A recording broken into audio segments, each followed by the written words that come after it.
Hi AI అనేక సమస్యలకు కృత్రిమ మేధతో పరిష్కారం. నగరంలో పెరుగుతున్న స్టార్టప్ ట్రెండ్స్. పూర్తి వివరాలకు చదవండి రేపటి సాక్షి దినపత్రిక. ఈరోజు మామూలుగా అయితే చంద్రబాబు నాయుడు గారి 100 రోజుల పరిపాలనని ఆయన ఇచ్చిన అడ్వర్టైజ్మెంట్ నేపథ్యంలో మామూలుగా అయితే ఆయన చేసిన 100 రోజుల మోసాల మీద సూపర్ 6 లేదు, సూపర్ 7 లేదు.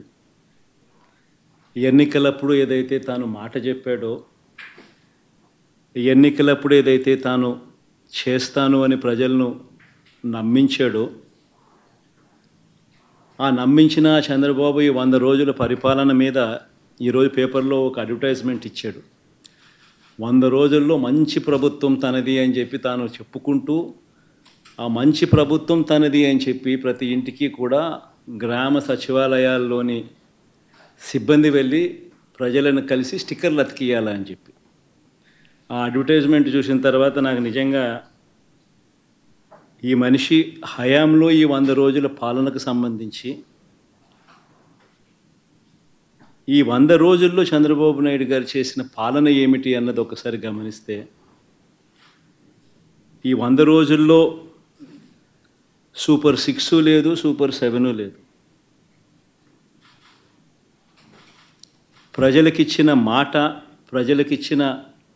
ప్రజలకు చెప్పినవన్నీ కూడా అబద్ధాల మూటగా ఈరోజు రాష్ట్ర ప్రజల ముందు ఈ 100 రోజుల తర్వాత చంద్రబాబు దోషిగా నిలబడతా ఉన్నాడు. ఒకవైపున గతంలో చంద్రబాబు నాయుడు చెప్పిన ఎన్నికలప్పుడు తాను చేసిన ప్రచార హోరు, ఎన్నికలకు వెళ్ళినప్పుడు చంద్రబాబు నాయుడు తన ఎమ్మెల్యేలు కానీ తన కార్యకర్తలను కానీ ప్రతి ఇంటికి తాను పంపించి తాను క్యాంపెయిన్ చేసిన విధానం ఒకసారి గమనిస్తే, చంద్రబాబు నాయుడు అక్కడికి వెళ్ళినప్పుడు చంద్రబాబు నాయుడుకి సంబంధించిన ఎమ్మెల్యేలు కానీ ఆ కార్యకర్తలు కానీ ప్రతి ఇంటి దగ్గరికి వెళ్ళినప్పుడు, గడప దగ్గరికి వెళ్ళినప్పుడు ఆ ఇంట్లో చిన్న చిన్న పిల్లలు ఎవరైనా కనిపిస్తే, ఇదే పెద్ద మనిషి చంద్రబాబు నాయుడుకి సంబంధించిన ఎమ్మెల్యే అభ్యర్థి అనేవాడు. చిన్న చిన్న పిల్లలు కనిపిస్తే ఆ ఇంట్లో నుంచి, నీకు 15,000, నీకు 15,000, నీకు 15,000, నీకు 15,000 సంతోషమా అని. ఆ ఇంట్లో నుంచి ఆ పిల్లలకు సంబంధించిన తల్లి కానీ ఆ చిన్నమ్మ కానీ పెద్దమ్మ కానీ బయటకు వస్తే, నీకు 18,000, నీకు 18,000, నీకు 18,000 సంతోషమా అని అనేవాళ్ళు. అంతటితో కూడా ఆగిపోరు. 50 ఏళ్ళు పైచిలకు 50 ఏళ్ళు ఉన్న ఆ ఇంట్లో పెద్దమ్మ కానీ బయటకు వస్తే, ఆ పెద్దమ్మని చూసి నీకు 48,000, నీకు 48,000, నీకు 48,000 అని చెప్పి అనేవాళ్ళు. అంతటితో కూడా ఆగదు. 20 ఏళ్ళ పిల్లోడు కన్నా ఆ ఇంట్లో నుంచి బయటకు వస్తే, నీకు సంవత్సరానికి 36,000, నీకు సంతోషమా అని అనేవాళ్ళు. ఆ ఇంట్లో నుంచి ఓ కండువా వేసుకొని రైతు బయటకు వస్తే, నీకు 20,000 ప్రతి సంవత్సరం, నీకు సంతోషమా అని అనేవాళ్ళు. ఇలా సూపర్ 6 అంటూ, సూపర్ 7 అంటూ ప్రతి ఇంటికి దగ్గరికి వెళ్ళి ప్రతి ఇంట్లోనూ ఇదే మాదిరిగానే దుర్మార్గంగా క్యాంపెయిన్ చేసి ప్రజల ఆశలతోనూ జీవితాలతోనూ చెలగాటమాడి, ఇదే పెద్ద మనిషి చంద్రబాబు నాయుడు ముఖ్యమంత్రి స్థానంలో కూర్చున్న తర్వాత ఈ 100 రోజుల్లో చంద్రబాబు నాయుడు చేసింది ఏమిటి అనంటే, మోసం మోసం మోసం అన్న పదాలకు అర్థం. ఒకవైపున ఇదే పెద్ద మనిషి చంద్రబాబు నాయుడు ఇంతటి దారుణమైన అబద్ధాలు మోసాలతో కూడిన పరిపాలన ఒకవైపున చేస్తూనే, మరోవైపున అన్ని వ్యవస్థలు తిరోగమనమే. మొట్టమొదటిసారిగా చూస్తూ ఉన్నాం, పిల్లలకు ప్రతి సంవత్సరం ప్రతి 3 నెలలకు ఒకసారి ఫీజు రీయింబర్స్మెంట్, పూర్తి ఫీజు రీయింబర్స్మెంట్ గతంలో వైఎస్ఆర్సీపీ ప్రభుత్వ హయాంలో అందేది. ఈరోజు 9 నెలలు 3 క్వార్టర్స్ అయిపోయినాయి. ఇంతవరకు విద్యా దీవెన లేదు, వసతి దీవెన లేదు. పిల్లలు ఫీజులు కట్టుకోలేని పరిస్థితిలో పిల్లలు ఈరోజు కాలేజీల్లోకి సర్టిఫికెట్ల కోసం కాలేజ్ యాజమాన్యాలు పిల్లల మీద ఒత్తిడి తీసుకొస్తా ఉన్న కార్యక్రమం జరుగుతూ ఉంది.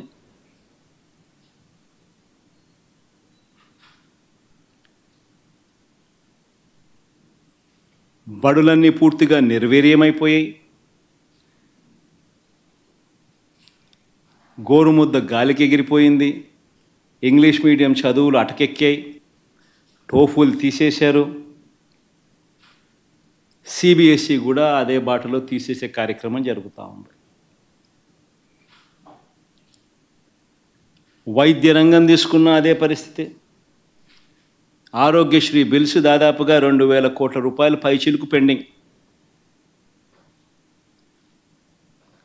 మామూలుగా జనవరిలో బిల్స్, ఫిబ్రవరిలో ప్రాసెస్ చేసి మార్చ్లో మామూలుగా ఇస్తారు. మార్చ్లో ఎన్నికల కోడ్ వచ్చింది, అంతే. ఒక్క బిల్లు పాస్ కాల. దాదాపుగా 2,000 పైచిలుకు కోట్లు Aarogyasri bills pending. Network hospitals ఈరోజు ప్రజలకు మంచి చేసే కార్యక్రమం, సేవలు అందించే కార్యక్రమంలో వెనకడుగు వేస్తూ ఉన్న పరిస్థితులు. 104, 108 సిబ్బందికి చంద్రబాబు నాయుడు గారు ముఖ్యమంత్రి అయిన తర్వాత ఇంతవరకు జీతాలు లేవు.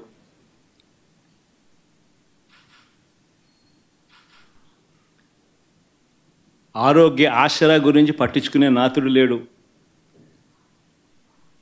గవర్నమెంట్ రంగంలో కడతా ఉన్న మెడికల్ కాలేజీలను స్కాములు చేస్తూ, స్కాముల కోసం కాలేజీలను ప్రైవేట్ పరం చేయడానికి అడుగులు ముందుకు పడతా ఉన్నాయి.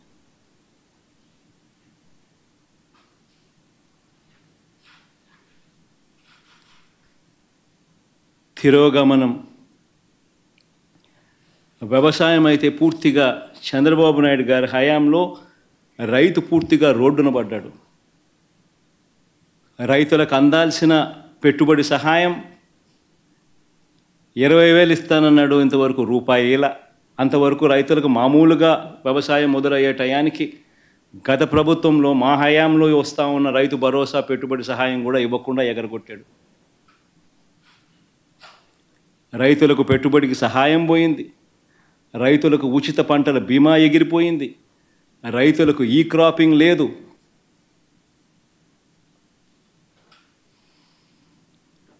రైతుల పరిస్థితి ఎంత దయనీయంగా ఉందంటే ఆర్బీకే వ్యవస్థ నిర్వీర్యం అయిపోతూ ఉంది.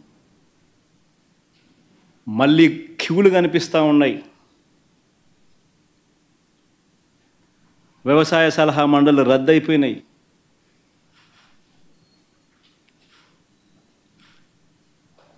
ఏ రంగం చూసుకున్నా కూడా తిరోగమనమే. గతంలో వైఎస్ఆర్సీపీ ప్రభుత్వంలో మా హయాంలో ప్రతి పథకము పారదర్శకంగా జరిగేది, డోర్ డెలివరీ జరిగేది. ఈరోజు డోర్ డెలివరీ గాలికి ఎగిరిపోయింది. డోర్ డెలివరీ పెన్షన్ లేదు, డోర్ డెలివరీ రేషన్ లేదు. పారదర్శకత అంతకన్నా లేదు. ఈరోజు మళ్ళీ తెలుగుదేశం పార్టీ జన్మభూమి కమిటీల వాళ్ళ దగ్గరికి వెళ్ళి వాళ్ళ ఇళ్ళల్లో డిస్ట్రిబ్యూషన్ అట, వాళ్ళ ఇళ్ళకు రావడానికి ఎవరైనా సిద్ధం కాకపోతే పథకాలు క్యాన్సిల్ అట. రాష్ట్రంలో పూర్తిగా లా అండ్ ఆర్డర్ పూర్తిగా ఏమైపోతా ఉంది అన్న పరిస్థితిలోకి లా అండ్ ఆర్డర్ వెళ్ళిపోయింది. రెడ్ బుక్ పాలనతో ఈరోజు రాష్ట్రంలో అడ్డగోలుగా న్యాయాన్ని పాతరేసి ధర్మానికి రక్షణ లేకుండా ఈరోజు ఆస్తులు ధ్వంసం చేస్తూ ఉన్నారు, దొంగ కేసులు పెడతా ఉన్నారు, ఇరికిస్తూ ఉన్నారు కేసుల్లో.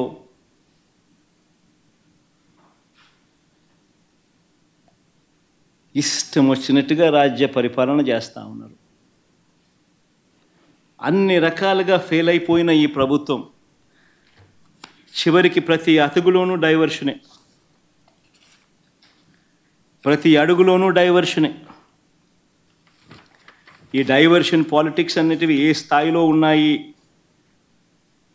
అనేది ఒకసారి గమనిస్తే ఆశ్చర్యం కలిగించే విధంగా ప్రతి అడుగులోనూ డైవర్షనే కనిపిస్తాయి. ఎందుకనంటే ఒకసారి గమనిస్తే ఇదే పెద్ద మనిషి చంద్రబాబు నాయుడు గారి హయాంలో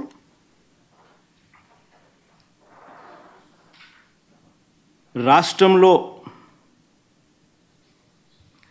అరాచక ఆటవిక పాలన మీద మేము ఢిల్లీకి వెళ్ళి ధర్నా చేస్తే డైవర్షన్ చేసేందుకు చంద్రబాబు నాయుడు ఏం చేస్తాడు? అదే రోజు మదనపల్లెకు చాపర్ పెట్టి మదనపల్లిలో ఫైల్స్ కాలిపోయాయి అంటే అదే పనిగా పంపిస్తాడు, అక్కడి నుంచి టాపిక్ డైవర్ట్ చేసేందుకు. రాష్ట్ర వ్యాప్తంగా కూడా రెసిడెన్షియల్ స్కూల్స్లో కానీ, IIITలో కానీ, హాస్టల్లో కానీ, కాలేజీల్లో కానీ ఫుడ్ పాయిజన్ జరిగి, ఈవెన్ గోరుముద్ద కార్యక్రమంలో కూడా ఫుడ్ పాయిజనింగ్ జరిగి పిల్లలందరూ కూడా అన్యాయమైన పరిస్థితిలో ఫుడ్ బాగా లేదు అని చెప్పి కనిపిస్తూ ఉన్న పరిస్థితుల్లో డైవర్షన్ పాలిటిక్స్ ఏమంటాడు? చంద్రబాబు ప్రమాణ స్వీకారానికి 30 ఏళ్ళు అంటూ సెలబ్రేషన్స్తో డైవర్షన్ అంటాడు.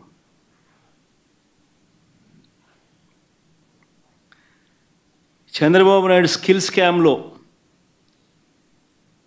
అరెస్టులు, చంద్రబాబు నాయుడును తాను చేసిన స్కాముల్లో అరెస్ట్ చేశారని, తనను అరెస్ట్ చేశారని, తనకు బాగా దగ్గర, తనకు బంధుత్వం ఉన్న ఈనాడు ఆ మార్గదర్శి నేరాలను బయట పెట్టారు అని ఆ ఐఏఎస్లు, ఆ ఐపీఎస్లు అధికారులను వేధిస్తూ ఉన్న పరిస్థితులు, ఆ వేధింపులకు తాను పాల్పడతా ఉన్నాడు అని చెప్పి సర్వత్రా విమర్శలు వస్తూ ఉంటే దాన్ని డైవర్ట్ చేయడానికి కోసం అని చెప్పి మళ్ళీ ముంబై నుంచి ఒక సైడ్ ఆర్టిస్ట్ సినీ నటిని అడ్డు పెట్టుకుని ఒక స్టోరీ, ఆయన పేరేం పేరు, జత్వానినా ఏదో పేరు కాదా, ఆయన పేరుతో మరొక డైవర్షన్ స్టోరీ. విజయవాడలో మనమంతా కూడా చూసాం ఏ రకంగా అలర్ట్. వెడ్నెస్డే బుధవారం రోజు అలర్ట్ వస్తే శుక్రవారం సాయంత్రం నుంచి ముమ్మరంగా వర్షాలు పడతాయని అలర్ట్ వస్తే బుధవారము, గురువారము, శుక్రవారం మధ్యాహ్నం దాకా నీకు టైం ఉన్నా కూడా చంద్రబాబు నాయుడు గారు అనే వ్యక్తి తాను రివ్యూ తీసుకోకపోవడం వల్ల ఇరిగేషన్ సెక్రటరీ కానీ, రెవెన్యూ సెక్రటరీ కానీ, హోమ్ సెక్రటరీ కానీ వీళ్ళందరి ఆధ్వర్యంలో చీఫ్ సెక్రటరీతో ఒక రివ్యూ తీసుకొని వాళ్ళకు బాధ్యతలు అప్పచెప్పుంటే 60 మంది చనిపోయే ప్రమాదం ఉండేది కాదు అని తెలిసి ఇరిగేషన్ సెక్రటరీ ఫ్లడ్ కుషన్ తాను ఏర్పాటు చేసేవాడు, రెవెన్యూ సెక్రటరీ రిలీఫ్ క్యాంపులు తాను ఏర్పాటు చేసేవాడు, హోమ్ సెక్రటరీ లోతట్టు ప్రాంతాల్లో ఉన్న ప్రజలను రిలీఫ్ క్యాంపులకు షిఫ్ట్ చేసి ఉండేవాడు.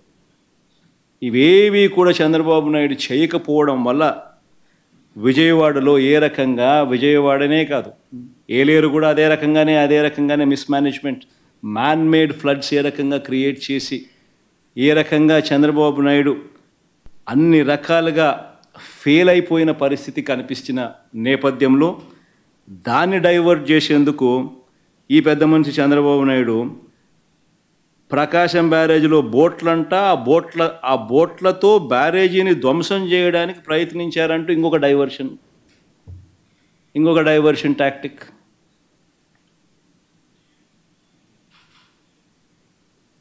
అసలు ఆ బోట్లన్నీ అక్కడ ఎందుకున్నాయి? ఆయన చేస్తూ ఉన్న ఇసుక మాఫియాలో భాగంగా ఆ బోట్లు ఆయన అక్కడ పెట్టుకున్నాడు. ఈ వాటర్ ఫ్లోకు బోట్లు కొట్టుకొని వచ్చాయి. మరి ఆయన 4 నెలల కాలంలో ఆయన పెట్టుకున్న బోట్లు కొట్టుకొని వచ్చి ఆ బోట్ల వల్ల ప్రకాశం బ్యారేజీ మునిగిపోతుందంట. అది ఇంకొక డైవర్షను. విశాఖపట్నం స్టీల్ ప్లాంట్ అమ్మకం మీద కూడా కొత్త మెడికల్ కాలేజీలో ప్రైవేట్ పరం చేసేయాలన్న స్కాముల ఆలోచన మీద వాటి మీద కూడా ఆందోళన జరుగుతూ ఉంటే ముగ్గురు సీనియర్ అధికారుల మీద సస్పెన్షన్ వేటు వేస్తూ అది ఇంకొక డైవర్షన్.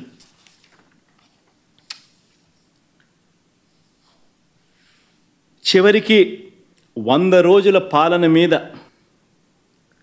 చంద్రబాబు నాయుడు గారి 100 రోజుల పాలన మీద దృష్టి పెట్టేసరికి ఇప్పుడు తిరుమలకు వచ్చే నెయ్యి కల్తీ జరిగిందంటూ ఇంకో డైవర్షన్. ఇది నిజంగా అన్నిటికన్నా ఇంకా ఆశ్చర్యం కలిగించే పెద్ద డైవర్షన్. ఎందుకనంటే చంద్రబాబు నాయుడు అనే వ్యక్తి ఎంత దుర్మార్గుడు, ఎంత అన్యాయస్తుడు అని అంటే, నిజంగా దేవుడిని కూడా రాజకీయాల కోసం వాడుకోగలగాలి అని ఆలోచన చేయగలిగిన వ్యక్తి ప్రపంచ చరిత్రలో ఎవడు ఉండడు. ఇంత అన్యాయస్తుడు ప్రపంచ చరిత్రలో ఎవడు ఉండడు. దేవుడు ని రాజకీయాల కోసం ఉపయోగించుకోవాలి అని ఆలోచన చేయగలిగిన దుర్మార్గమైన మనస్తత్వం ఒక చంద్రబాబు నాయుడు గారికి మాత్రమే ఉంటాయి. నిజంగా ఇది ఎంత దారుణమైన డైవర్షన్ పాలిటిక్స్ అంటే, ఒకవైపున 100 రోజులు చంద్రబాబు నాయుడు గారి పరిపాలన మీద ప్రజలందరూ కూడా చంద్రబాబు నాయుడు మీద కోపం వెలుపుచుతూ ఉన్నారు. ఏమైనా మా సూపర్ 6లు, ఏమైనా మా సూపర్ 7లు అని చెప్పి ప్రజలు నిలదీస్తూ ఉన్నారు.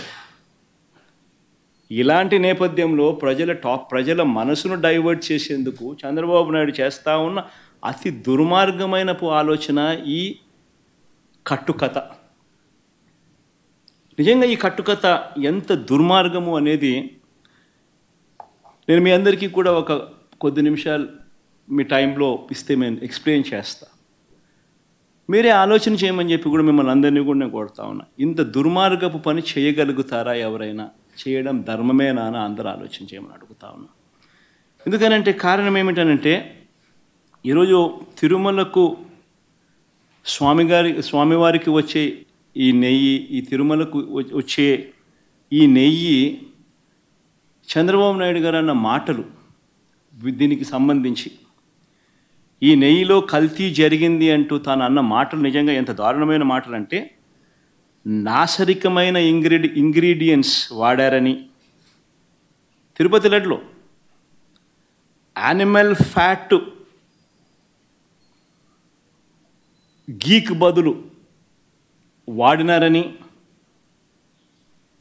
ఇదే పెద్ద మనిషి చంద్రబాబు నాయుడు ముఖ్యమంత్రి హోదాలో ఉంటూ ఒక ముఖ్యమంత్రిగా తాను మాట్లాడిన మాటలు ఇవి.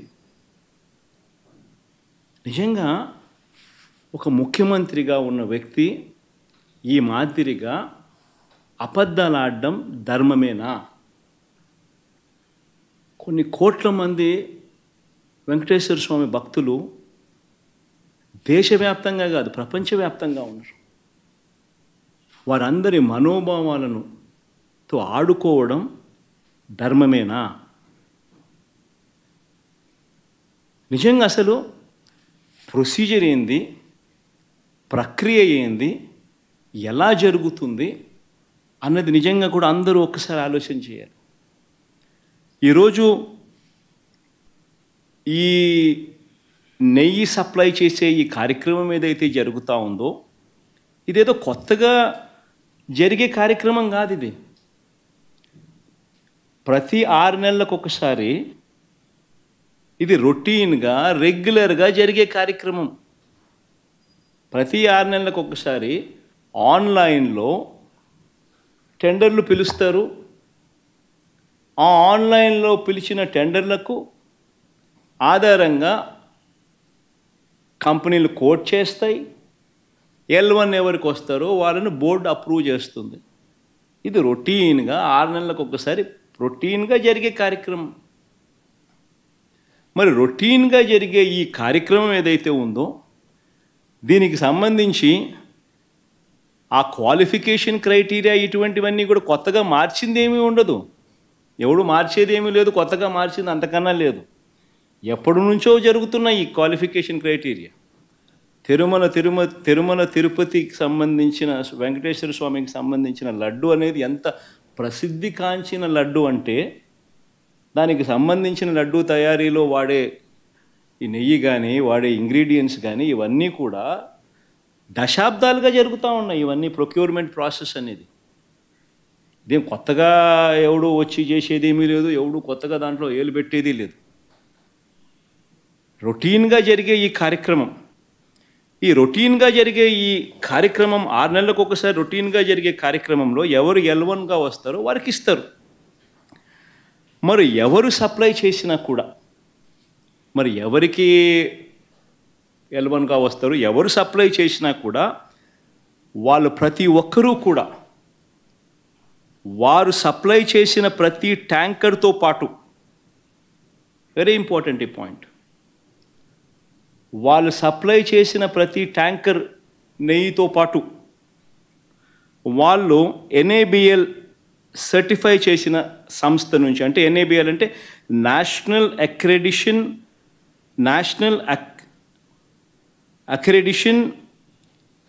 NABL national accreditation board for labs, national accreditation board for labs certify చేసిన సంస్థ నుంచి ప్రోడక్ట్ క్వాలిటీ సర్టిఫికేట్ తీసుకొని రావాలి. రూల్ వచ్చిన తర్వాత ఇక్కడ TTDలో ఆ ట్యాంకర్లో నుంచి 3 శాంపుల్స్ తీసుకొని 3 రిపోర్ట్స్ పాస్ కావాలి. ఇది routine process, compulsory process for anybody. ఈ 3 టెస్టులు పాస్ అయిపోయిన తర్వాతనే ఆ నెయ్యి కానీ ఆ ఇంగ్రీడియంట్స్ కానీ ఏదైనా కూడా ప్రసాదంలో వాడడానికి TTD వాడకంలోకి తీసుకుని వచ్చేదానికి బండిని ముందుకు పంపిస్తారు. లేకపోతే vehicle it self will not even go forward. లేకపోతే అసలు ముందుకు కూడా పోదు. రిజెక్ట్ ఆ 3 శాంపుల్స్లో ఏది పాస్ కాకపోయినా కూడా అసలు నీకు అసలు శాంప్లింగే అసలు నీకు అసలు ఆ బండి ముందుకే పోదు, ఆపేస్తారు, రిజెక్ట్ చేసేసి వెనక్కి పంపించేస్తారు. దట్ ఈస్ ప్రక్రియ. This is compulsory. మరి నేను అడుగుతా ఉన్నది ఒకటి చంద్రబాబు నాయుడు, మరి ఏదైనా కానీ రిజెక్ట్ అయిపోతే అసలు నువ్వు వాడే అవకాశమే లేదు, వాడే పరిస్థితి లేదు. మరి అలాంటప్పుడు అది వాడారని, అవి నాసిరికమని, యానిమల్ ఫ్యాట్ అని ఇలా రకరకాలుగా చెప్పడం అబద్ధాలు కాదా? ధర్మమేనా, న్యాయమేనా అని అడుగుతా ఉన్నా. నేను ఇంకొకటి కూడా అడుగుతా ఉన్నా. ఈ మాదిరిగా ఈ 3 సార్లు ఈ క్వాలిఫై అయిన ఈ నెయ్యి సప్లై చేసే సంస్థ కానీ, ఈ క్వాలిఫై అయిన ఈ సంస్థలు ఎవరైతే ఉంటారో వాళ్ళు national accreditation boards for labs నుంచి సర్టిఫై చేసిన సంస్థ నుంచి ప్రోడక్ట్ క్వాలిటీ సర్టిఫికేట్ తీసుకుని రావడమే కాకుండా ఆ తర్వాత ఇక్కడ TTDలో 3 శాంపుల్స్ తీసుకుని 3 రిపోర్ట్స్ మళ్ళీ పాస్ అయితేనే ఇవి వాడకంలోకి తీసుకొని వస్తారు. మరి అలాంటప్పుడు ఈ కార్యక్రమం కూడా ఇదేదో కొత్తగా ఇప్పుడు జరిగేది కాదు. ఈ ప్రొసీజర్ కూడా ఈ రకంగా 3 శాంపుల్ తీసుకోవడము, ఈ రకంగా 3 శాంపుల్స్ పాస్ అయితేనే దీన్ని వాడకంలోకి తీసుకొని రావడం, ఇవన్నీ కూడా కొత్తగా ఇప్పుడు తీసుకొచ్చినటివి కాదు. ఇవన్నీ కూడా దశాబ్దాలుగా ఉన్నటివి ప్రక్రియ, ప్రాసెస్. చంద్రబాబు నాయుడు గారి హయాంలో 2014 నుంచి 19 మధ్య 14 నుంచి 15 సార్లు రిజెక్ట్ చేసినారు. ఏ మాదిరిగా 14 to 15 times చంద్రబాబు నాయుడు గారి హయాంలో రిజెక్ట్ కూడా చేశారు. ఈ మాదిరిగా మన హయాంలో వైఎస్ఆర్సీపీ హయాంలో కూడా 18 సార్లు ఇది ఇలా రిజెక్ట్ చేసినారు. 18 times. తప్పేమీ కాదు, ఇంకా సంతోషపడాలా. ఒక బ్రహ్మాండమైన ప్రాసెస్ ఉంది. ఆ ప్రాసెస్ ఎంత గట్టిగా పనిచేస్తూ ఉంది అని అంటే ప్రతి ట్యాంకరు వచ్చిన తర్వాత 3 సార్లు ఆ శాంపుల్స్ టెస్ట్ చేసి దాంట్లో ఉన్న పదార్థాలను 3 సార్లు 3 శాంపుల్స్ దాన్ని టెస్ట్ చేసి 3 టెస్టులు పాస్ అవుతేనే దానికి యాక్సెప్ట్ చేస్తూ లోపలికి పంపించే కార్యక్రమం చేస్తారు అన్న ఒక మంచి రోబస్ట్ ప్రాక్టీస్ అనేది ఏదైతే ఉందో ఆ రోబస్ట్ ప్రాక్టీస్ను దాన్ని నువ్వు బ్రహ్మాండమైన ప్రాక్టీస్ ఉంది అని చెప్పి సంతోషపడాల్సింది పోయి గొప్పగా ప్రాక్టీస్ ఉందని చెప్పి ప్రపంచానికి చెప్పాల్సింది పోయి మనం చేస్తూ ఉన్న పని ఏమిటి? అబద్ధానికి రెక్కలు కడతా ఉన్నాం, జరగనట్టుగా చెప్తా ఉన్నాం. మనం చేస్తూ ఉన్న పని ఏమిటి? అబద్ధానికి రెక్కలు కడతా ఉన్నాం. ఏకంగా చంద్రబాబు నాయుడు గారు అనే వ్యక్తి నాసిరకమైన పదార్థాలు వాడేశారని, యానిమల్ ఫ్యాట్ గీకు బదులు కూడా వాడేశారని, లడ్లు తయారైనాయని భక్తులు తినేశారని, ఎంతటి దారుణమైన అబద్ధాలు ఆడడం ధర్మమేనా అని అడుగుతా ఉన్నా. ఈ మాదిరిగా నిజంగా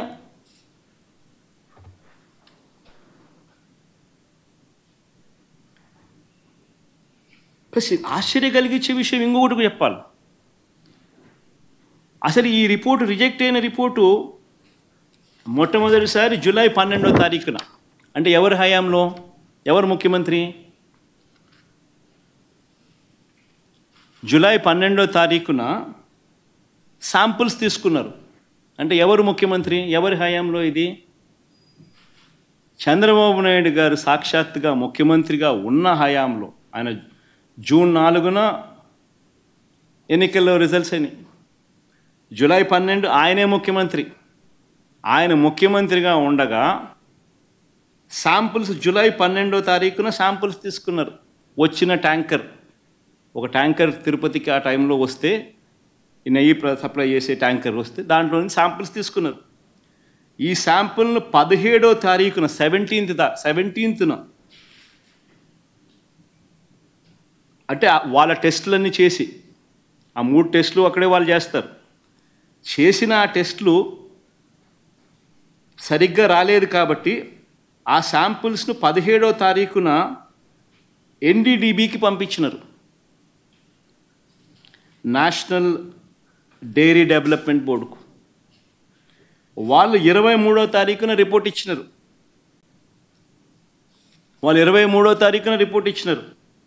జూలై 23న.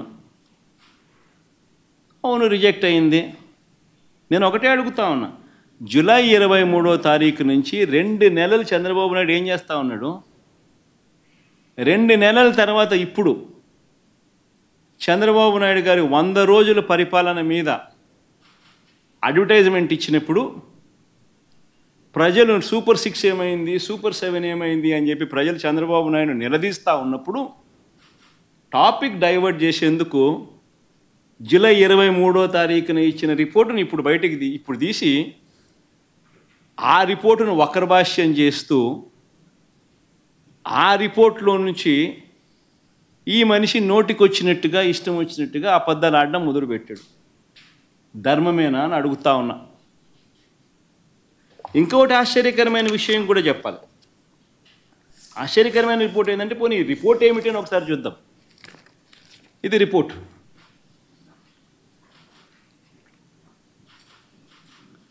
ఈ రిపోర్ట్ చూస్తే ఈ రిపోర్ట్లో కూడా ఏమని కనిపిస్తూ ఉంది? ఇది S value, standard S value ఇవి ఉండాలి. అయితే స్టాండర్డ్ ఎస్ వాల్యూ ఇవి కాకుండా ఇవి ఉన్నాయి,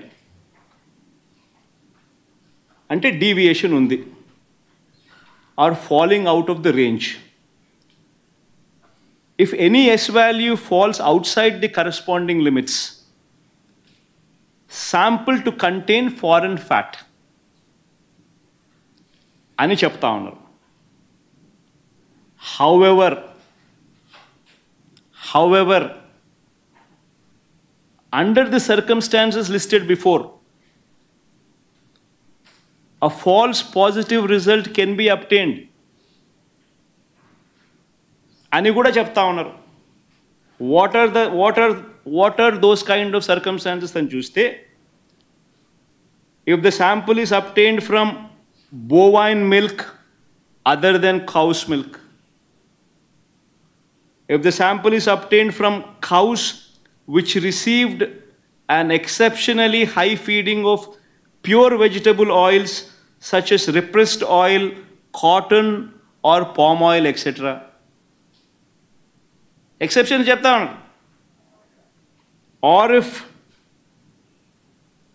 sample is obtained from cows suffering from serious underfeeding, or if the sample is obtained from cheeses, or if the sample is extracted by using the Gerber, Weibull, Berntrop, or Schmidt, Bonsky, Rasgal methods. అంటే ఇవి exceptions కూడా ఉంటాయి అని కూడా చెప్తా ఉండరు. నేను చెప్పేది ఒకటే చెప్తా ఉన్నాను, ఏదైనా కానీ ఒక రోబస్ట్ ప్రక్రియ టీటీడీలో ఉంది అని చెప్పడానికి సంతోషపడాలి, గర్వపడాలి. టీటీడీ అన్న దేవాలయం అన్నది, టీటీడీలో తయారయ్యే లడ్డు అన్నది, స్వామివారికి దగ్గర తయారయ్యే ఈ కార్యక్రమం అనేది ప్రసిద్ధి కాంచిన గొప్ప పరిణామం అని చెప్పాలి. టీటీడీలో ప్రాక్టీస్ చేస్తూ ఉన్న ప్రాక్టీసెస్ ఎంత గొప్పవి అని చెప్పి ఇంకా మనం పొగుడుకోవాలి. కానీ మనమేం చేస్తూ ఉన్నాము, ఒక రోబస్ట్ ప్రక్రియ ఉంటే ప్రతి వెహికల్ను సప్లై చేసే ప్రతి వెహికల్ వాళ్ళ సర్టిఫికేట్ తీసుకొని రావడమే కాకుండా టీటీడీ ఆ ప్రతి వెహికల్లో నుంచి 3 శాంపుల్స్ తీసి ఆ శాంపుల్స్ పాస్ అవుతేనే నీకు లోపలికి పోయేదానికి పర్మిషన్ ఇస్తూ టీటీడీలో లడ్లు తయారు చేయడానికి ఉపయోగపెట్టే పరిస్థితి ఉంది అని చెప్పి తెలిసినప్పుడు, ఇంత గొప్ప ప్రాక్టీస్ ఉన్నప్పుడు, ఇంత గొప్ప పరిస్థితి ఉన్నప్పుడు క్రెడిట్ తీసుకోవాల్సింది పోయి మనం ఏం చేస్తూ ఉన్నాము, అబద్ధానికి రెక్కలు కడతా ఉన్నాం. రెక్కలు కడుతూ ఇవన్నీ శాంపుల్స్ ఇవన్నీ టెస్టుల్లో ఫెయిల్ అయినా కూడా వాడేసినారు, లడ్ల కింద తయారీ చేసేసినారు, ప్రజలకై భక్తులకై పంచిపెట్టినారు, భక్తులు అలాంటి లడ్లు తిన్నారు అనే ఒక ముఖ్యమంత్రి స్థానంలో ఉన్న వ్యక్తి టీటీడీ వెంకటేశ్వర స్వామి గుడిని అపవిత్రత పాలు చేస్తూ అక్కడ తయారు చేసే ప్రక్రియను అభాస్పాలు చేస్తూ మన గుడిని, మన వెంకటేశ్వర స్వామిని మనం తగ్గించుకుంటున్నాం.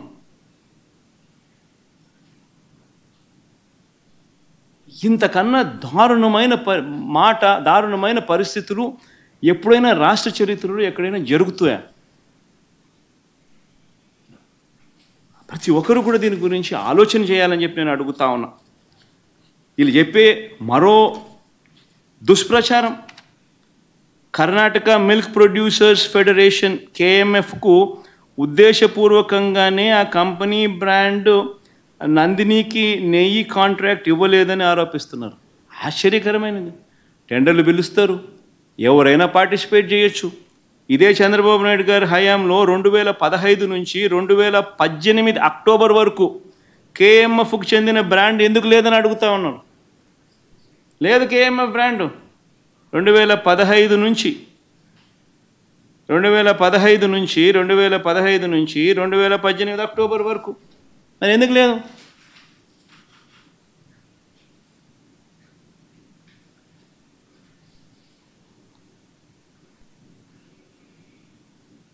ఇంకొకటి ఆశ్చర్యకరమైన విషయం, national dairy development board report July 23 అంటే 2 months బిఫోర్ రిపోర్ట్ వస్తే ఏ అధికారి వివరణ ఇవ్వకుండానే 2 నెలల తర్వాత టీడీపీ ఆఫీస్లో, తెలుగుదేశం పార్టీ ఆఫీస్లో ఆ రిపోర్ట్ రిలీజ్ చేస్తారండి.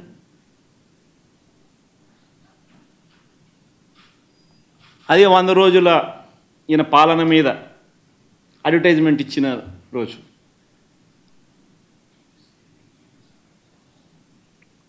అసలు తిరుపతి తిరుమల దేవస్థానంలో నిజంగా మనం వచ్చిన తర్వాత, వైఎస్ఆర్సీపీ ప్రభుత్వం వచ్చిన తర్వాత ఎన్ని విప్లవాత్మక మార్పులు ఇంకా తీసుకొచ్చాం. అక్కడ ఉన్న ల్యాబ్స్ని ఇంకా మనం స్ట్రెంథన్ చేసాం. CFTRI, central food technology research ఇన్స్టిట్యూట్కు చెందిన వాళ్ళతో అనుసంధానమైనారు టీటీడీ వాళ్ళు. అక్కడ ఇంకా ల్యాబ్స్ను మెరుగుదిద్దినారు. అక్కడ నుంచి సీనియర్ ఉద్యోగుల్ని కూడా రిక్రూట్ కూడా పెట్టుకున్నారు. ఇంకా అక్కడ ప్రతి అడుగులోనూ కూడా టీటీడీ బోర్డు అనేది నిజంగా ఒక విశిష్టమైన బోర్డు. టీటీడీ బోర్డు అన్నది నాకు క్యాబినెట్ కూర్పు చేయడం ఈజీ, టీటీడీ బోర్డు కూర్పు చేయడం ఇంకా కష్టం. నిజంగా అంత కష్టమైన కార్యక్రమం. ఎందుకనంటే టీటీడీ బోర్డుకు రికమెండేషన్స్ ఒక్కరి దగ్గర నుంచి రావు. కేంద్ర మంత్రుల దగ్గర నుంచి చుట్టుపక్కల రాష్ట్రాల ముఖ్యమంత్రుల వరకు, చుట్టుపక్కల రాష్ట్రంలో ఉన్న ప్రతిపక్ష పార్టీలు సైతం టీటీడీ బోర్డు మెంబర్షిప్ కోసం అడుగుతారు, ఫోన్ చేస్తారు, రిక్వెస్ట్ చేస్తారు. అంత కష్టమైన కార్యక్రమం అది. అంటే వాళ్ళ రాష్ట్రాలలో విశిష్టమైన మనుషులు, అంటే కేంద్రం దృష్టిలో కూడా విశిష్టమైన మనుషులు, ఇంపార్టెంట్ పీపుల్, ప్రసిద్ధి కాంచిన మనుషులు, ఇటువంటి వాళ్ళందరూ బోర్డులో సభ్యులు అవుతారు. ఆ బోర్డు కూర్పు చూస్తే అటువంటి విశిష్టమైన వాళ్ళందరూ బోర్డులో సభ్యులు. వాళ్ళందరూ రాటిఫై చేస్తారు దీన్ని. ఈ టెండర్ల ప్రక్రియను రాటిఫై చేసేది board. Government of Andhra Pradesh does not get involved in TTD matters. It's autonomous body. The board takes decisions. ఇటువంటి ప్రసిద్ధిగాంచిన మనుషులు ఉన్న board, they ratify these decisions. It's a beautiful practice. TTD అనేది ఒక బ్యూటిఫుల్ ప్రాక్టీస్. గొప్ప వ్యవస్థ, ఒక గొప్ప ప్రాక్టీస్ అందులో ఉంది. బియాండ్ ఎనీ డౌట్స్, బియాండ్ ట్రాన్స్పరెన్సీకి పెద్దపీట వేస్తూ కేవలం దేవునికి మంచి చేయడం ఎలా అన్న ఒకే ఒక్క మైండ్ సెట్తో పనిచేసే మనుషులు అక్కడ బోర్డు మెంబర్స్గా ఉంటారు. అటువంటి వాళ్ళు చేస్తారు. ఈవెన్ టీటీడీ బోర్డు మెంబర్ గురించి వైవి సుబ్బారెడ్డి గురించి కూడా మాట్లాడాల్సి వస్తే 45 సార్లు ఆయన అయ్యప్ప మాలకు పోయినాడు తెలుసా. 45 సార్లు పైన ఆయన అయ్యప్ప మాల వేసుకున్నాడు ప్రతి సంవత్సరం. అంతకన్నా గొప్ప వ్యక్తి ఎవడన్నా టీటీడీ బోర్డు మెంబర్ కాగలుగుతాడో చెప్పండి? అంతకన్నా భక్తుడు ఎవడన్నా ఉంటాడో చెప్పండి? 45 సార్లు టీటీడీ మా అయ్యప్ప మాల వేసుకొని, అది స్వాముల్లో కూడా ఏంది సూపర్ స్వామి, గురుస్వామి స్టేజ్.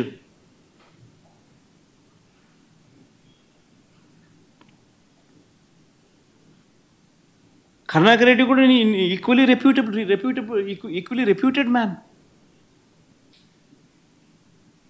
అంటే మనం ఏం మాట్లాడుతూ ఉన్నాం, ఏం చేస్తూ ఉన్నాం? మన ఇన్స్టిట్యూట్స్ను మనమే తగ్గించుకుంటా ఉన్నాం. మనమంతకు మనమే వక్రభాష్యం తీస్తూ ఉన్నాం. మనమంతకు మనమే మన ఇన్స్టిట్యూట్స్ను, మన స్వామిని, మన దేవుణ్ణి తగ్గించుకుంటా ఉన్నాం. బయట ప్రపంచానికి రాంగ్ మెసేజ్ మనం పంపిస్తూ ఉన్నాం.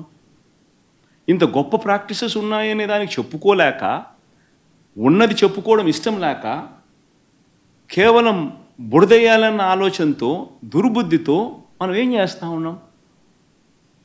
ఒక్క చంద్రబాబు నాయుడు మాత్రమే చేయగలుగుతాడు ఇట్లాంటి కార్యక్రమాలు. అది ఆంధ్ర రాష్ట్రం చేసుకున్న దౌర్భాగ్యం.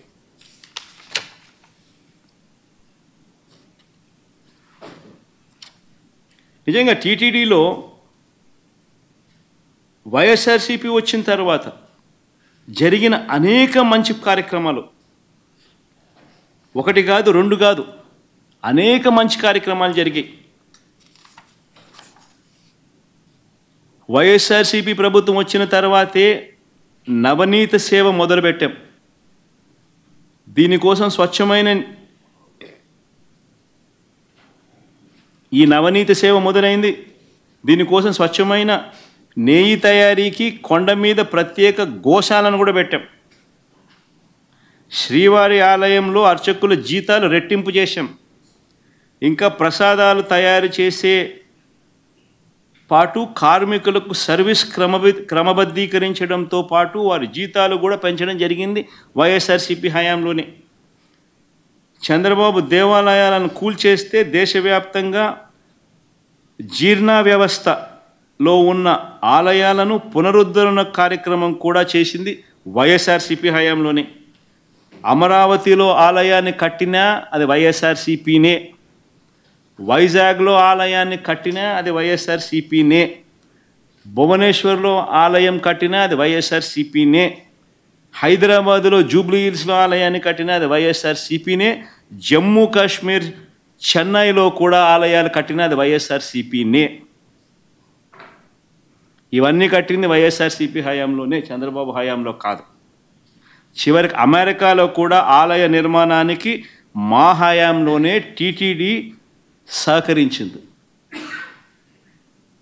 స్వామివారి దర్శనానికి వచ్చే భక్తులకు సేవలు అందిస్తూ ఉన్న ఉద్యోగులకు మరింత తోడుగా నిలిచేందుకు 9,000 మంది ఉద్యోగులకు ఇళ్ల పట్టాలు ఇచ్చింది కూడా వైఎస్ఆర్సీపీ ప్రభుత్వమే.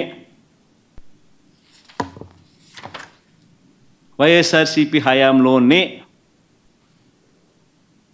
చంద్రబాబు హయాంలో కనీసం 1 సెంటు కూడా ఆ టీటీడీలో పనిచేస్తూ ఉన్న ఎంప్లాయీస్ 1 సెంటు స్థలం అయిపోద్దు ఇవ్వడానికి ఆయనకు మనసు రాల.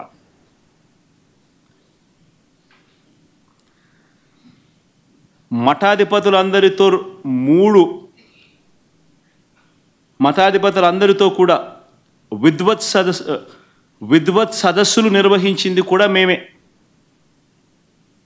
3 సార్లు నిర్వహిస్తే, 2 సార్లు వైఎస్ఆర్ గారు నాన్నగారి హయాంలో నిర్వహిస్తే, ఒకసారి మన హయాంలో జరిగింది.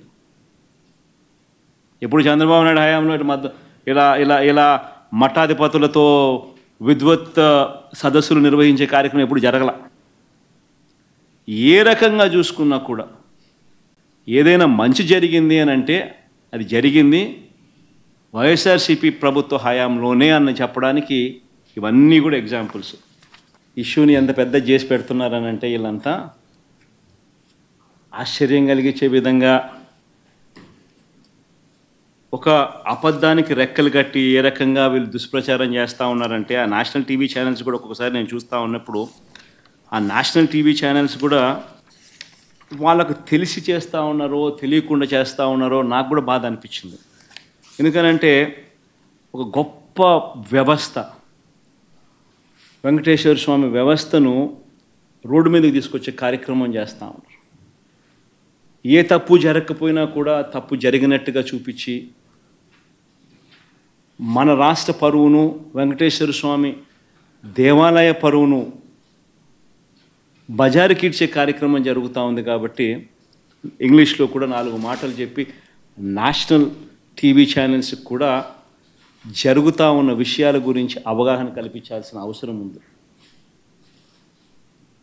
నిజంగా ఇది ప్రైమ్ మినిస్టర్కు లేఖ రాస్తాను, దీని తర్వాత సుప్రీంకోర్టు చీఫ్ జస్టిస్ గారికి కూడా లేఖ రాస్తాను. దీని తర్వాత చంద్రబాబు నాయుడు గారు అనే వ్యక్తి తన రాజకీయ యావ కోసం దురుద్దేశంతో తిరుమల తిరుపతి వెంకటేశ్వర స్వామి ఆలయాన్ని భ్రష్టు పట్టించే విధంగా తాను మలాయిన్ చేసే కార్యక్రమం చేయడం ధర్మమేనా? దీని మీద ఎంక్వైరీ జరగాలి, చంద్రబాబు నాయుడు గారికి అక్షింతలు పడాలి అని చెప్పి కూడా లేఖ రాస్తాం.